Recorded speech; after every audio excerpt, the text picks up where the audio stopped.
Hello, everyone, and welcome to the Educated Collins Snap channel. How you doing?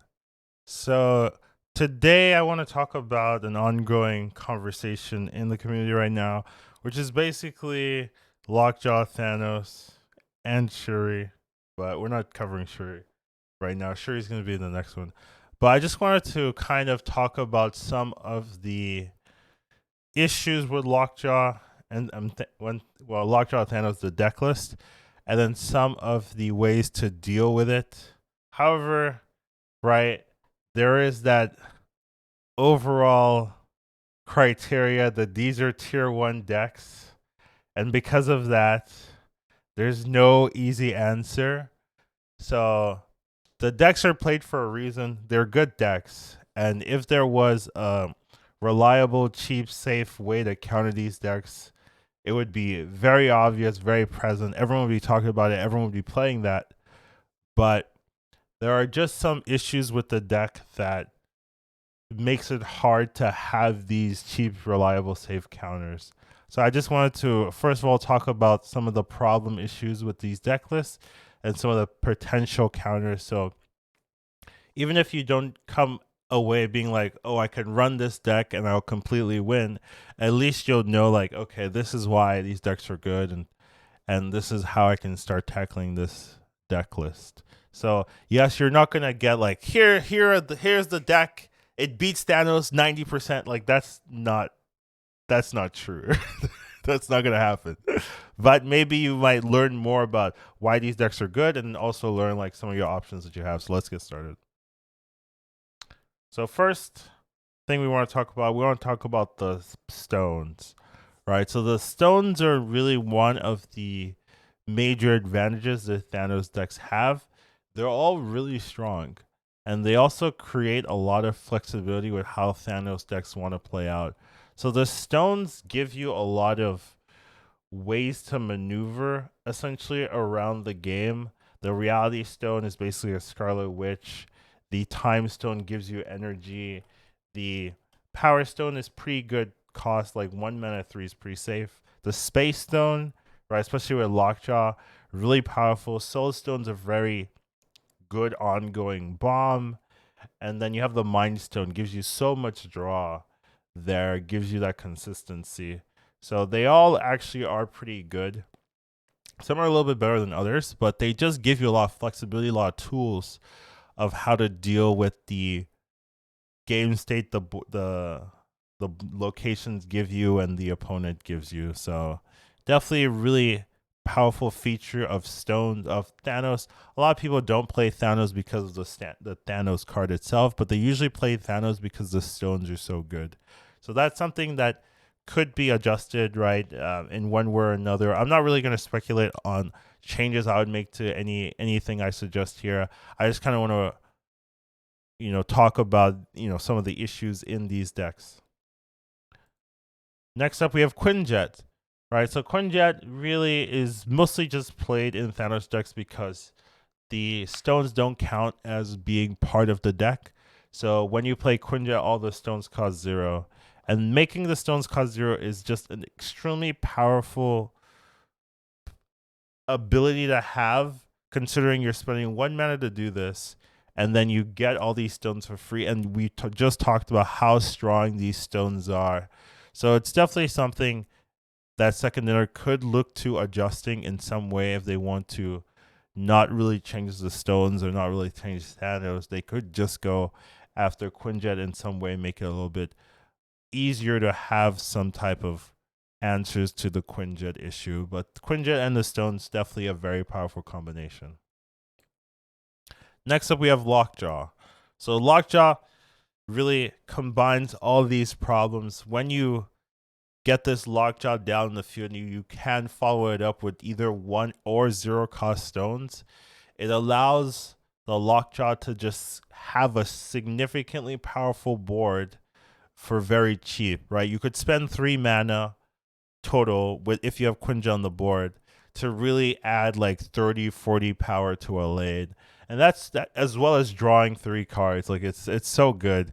And then if you had like a space stone, you could move the Lockjaw to another lane. Like It's like ridiculous. But yeah, like the stones plus the lockjaw is just a very, very powerful tool that Thanos players have access to.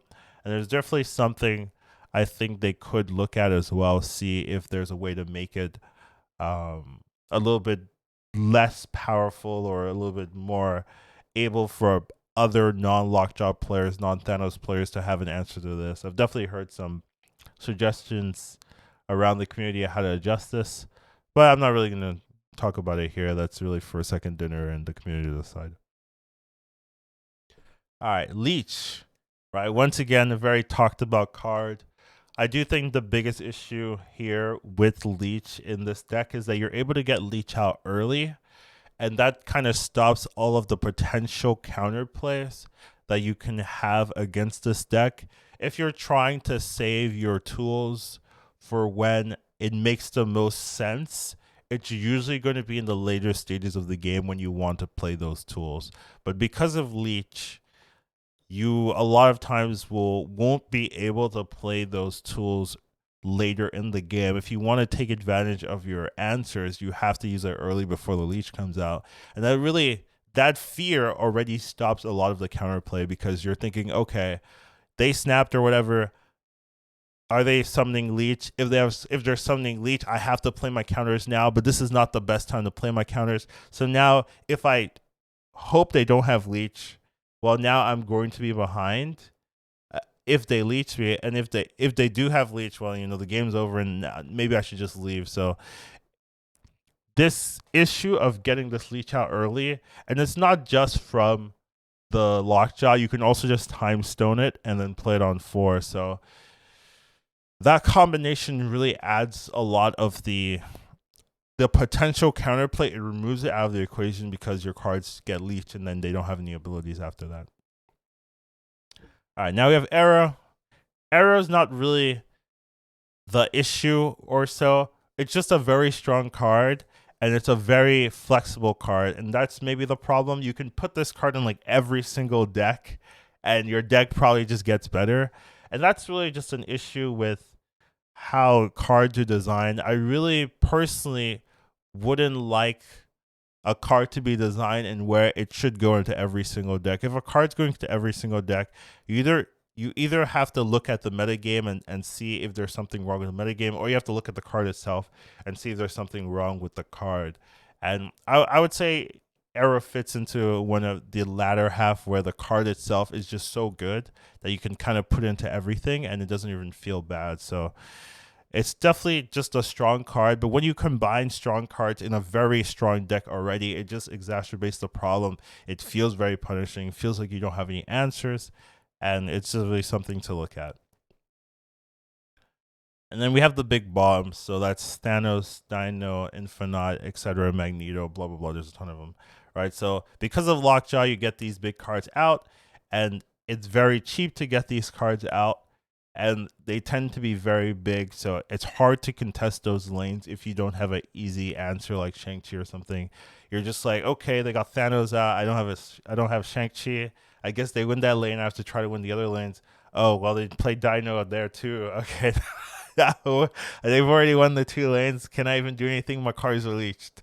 That kind of scenario. So this is more of a Lockjaw issue, but just being able to have a ton of these flexible cards with the stones on top of all these powerful cards that can be brought down very easily with the Lockjaw, they all accumulate to have just a very frustrating RNG filled experience, where either they summon a ton of stuff and you can't match their power, or they leech you and you can't match their power, or they play all these random tools messing with you, Soul Stone, Space Stones to move into locations you can't access to, all that flexibility, the Reality Stones changing things that you're expecting. So much of this accumulates into a very strong tier 1 deck that feels frustrating to play against, and that's really the issue, right? It's not even that it's the best deck, right? There's usually always going to be something that's like higher tier, but the fact that you play into it so commonly and it's so frustrating and it feels like there's nothing to do that feels meaningful for the opponent player, that's when you have a problem, in my opinion. So definitely strong deck, strong cards. How can we answer it, right? What are some of the tools? Here we go. So first thing, we have Killmonger, and then I put Electra if you want to have a cheaper option. But this destroys Quinjet, right, which is going to make those stones very, very cheap. And then it also destroys all the stones, which I said rocks, which, you know, it's not actually accurate, but like it destroys all the stones. That's what I mean. I guess the stones are rocks. Maybe my brain was working that way. But yeah, it does destroy the Quinjet, I think is a big deal. Just making sure they have to pay for the stones place, and then the rocks just or the stones as well. And the Quinjet just works well together to kind of answering it. Obviously, it's not the greatest answer, and you want to be playing Killmonger later in the game. But the problem is that the Leech can come, and if the Leech comes, well then you don't get to use the Killmonger. So obviously the Leech is causing a problem, making this hard. This is why I'm saying there's no clear answer, because the deck already kind of counterplays all the potential answers. But these are some of the things you can do. If you're lucky, they don't Leech you. You can maybe tackle the deck this way. Next up, of course, we've got Shang-Chi, Valkyrie. These type of cards take out the big targets from Lockjaw, and Valkyrie can also contest the Lockjaw lane, right? You turn everything to 3. If they don't usually have too much ongoing.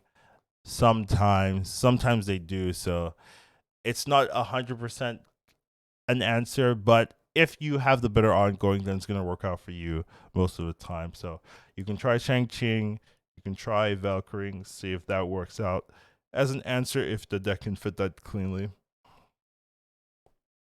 Next up, we have board clogging. So this is like Viper, Debris, those type of cards. So this makes the Lockjaw lane more awkward because they get to cycle their stones less, right? So if you go the Hood into Viper or whatever in the Lockjaw lane, well then they end up only getting 2 procs or 3 procs. Debris, if they play Lockjaw, you play Debris, the rock goes into a Lockjaw lane, well, you've clogged up another spot there. So you can definitely just be annoying, as well as the locations can also clog up a spot and make it awkward. So if done correctly, you can really just annoy them and make that Lockjaw feel pretty weak. So that's definitely one way of doing it. You do have to build a deck kind of around this, which is, you know, maybe the downside there, but there are decks that do work well with these type of cards in it. So it is something you can look at to start answering the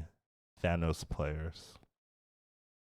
Next up, we have adding rocks into the opponent's deck. So that's Korg, that's Rock Slide. This is pretty annoying for Lockjaw players because now the Lockjaw can pull the rocks, and that makes the draws less consistent as well for the Lockjaw players, where they can start drawing rocks, they can start pulling rocks, and it just gets annoying because that can be the difference. The main difference whether they win that lane or not, whether they had an Infinite or a rock. So this is definitely a potential answer. It's why the Darkhawk deck from last season was very good into Thanos matchups. Darkhawk, I think, got the buff because they were losing a lot to Thanos got a buff because they were losing a lot to Darkhawk. And speaking of Darkhawk, that is my next answer. The Darkhawk does start with plus 12 extra power. Obviously, the stones will give you draws. So if they're playing correctly, they will be able to mitigate some of that extra power. But if they don't draw well, they don't draw their stones, they have an unlucky type of hand, and you're also giving them rocks usually in the Darkhawk deck. It's very likely they're still going to have a ton of extra cards in their deck, and the Darkhawk can take big advantage of that. And it's really why Thanos players weren't really as seen in the Zabu meta, because they were kind of held down by these Darkhawk decks. But now that Darkhawk isn't as prevalent, well, you see Thanos rising back up again. So that's another one. And the last potential tip I have here, that's actually not the last tip, but the main last tip, is you can just have potential positive Leech targets. So things like Ebony Maw, Red Skull, Infinite, Typhloid Mariatuba, Maximus. There's a lot more as well. Just basically zero targets. You could take advantage of those leeches. If they're gonna leech you, well, you can say, okay, you're gonna leech me. I'm gonna try to punish you back by having answers to that. So the downside of this is, well, the downside with pretty much all the tips is that you have to kind of build around these answers. So you have to have a good deck into matchups that aren't running the Leech or running the Thanos Lockjaw, but then also take advantage of those matches. And if you're mostly fighting Thanos Lockjaw, then it's pretty fine to play these things primarily because the Thanos players will usually be very cocky. They're used to winning. They're not expecting you to punish them in this way. So you might be able to get that advantage, get those Qs back by winning against those matchups. So, and the last tip, of course, is just play the same deck. You know, if you can't beat them, join them. Just say, hey, okay, I give up. I got my Thanos. I have my Lockjaw. Let me just play the deck, see how it works. Sometimes you learn how to beat decks by playing it. You get to see some of the pitfalls, some of the problems of a deck once you're actually playing it and really seeing all the matchups. So you can, even if you don't really learn or really feel happy about it, you might just learn how to make those matchups more annoying because you're aware what they're looking for, you're aware what they're trying to do, how they're trying to play, and then you can try to manipulate the RNG in your favor. So overall, right, the takeaway, I guess, is that this deck is powerful, this deck is strong, and I think there are some problem pieces of the deck that need to be looked at.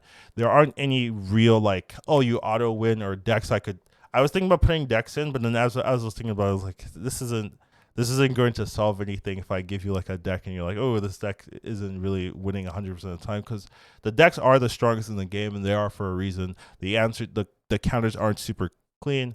So I would say just try putting some of the counters in, try building your decks with ways to kind of answer some of the problems that the deck presents to you. I'm going to be making a Shuri one a little bit later as well if you want to take a look at that, but that's all I really have for you. I know a lot of people are just discussing Thanos Lockjaw, so I wanted to kind of have a little bit of, here you go, you can watch this, maybe this can help you. I'll see you guys in the next one. Take care and have a wonderful day.